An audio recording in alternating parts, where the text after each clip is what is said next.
guys, thanks for watching this video. Today I wanted to talk about mental illness versus a physical illness. When I went through postpartum depression, I felt sick. Actually, physically, I did feel sick. I mean, my stomach hurt all the time. I got severe anxiety. So my body reacted, but it was my mind that was having the problem. And because of that, there were no physical signs that people could really connect with in a way that showed that I needed support or help. And I remember thinking quite a bit, if I just had cancer, this would be easier. Any type of disease would have been easier because then people could have seen what I was dealing with. There would have been a physical manifestation of what was going on in my mind, and the people around me would have known how to deal with it in a way that kept us all empowered.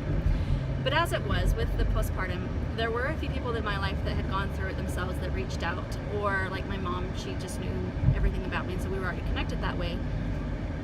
But there were a lot of people that just didn't know what it was, and they didn't understand what I was dealing with, so they more or less stepped back.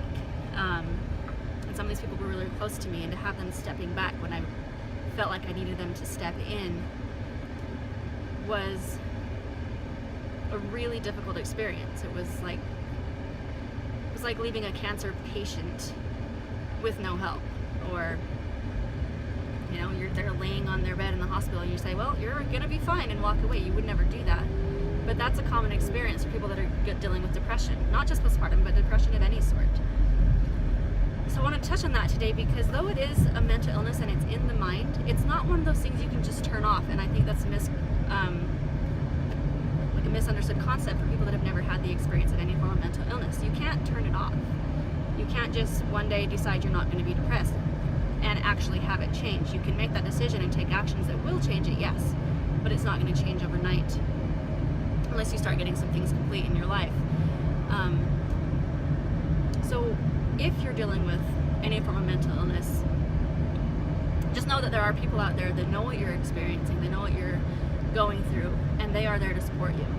And if you haven't dealt with it, but you have people in your life that are dealing with it and you want to support them, the way to do it is to love them and just communicate with them. They don't want you, and they don't need you to think they're broken, they don't need you to fix them, because they're not. They're just going through an experience. But if you can just love them and be there with them, that one small act is massively empowering, and you can begin to gain the courage to take the actions that will eventually disappear the illness.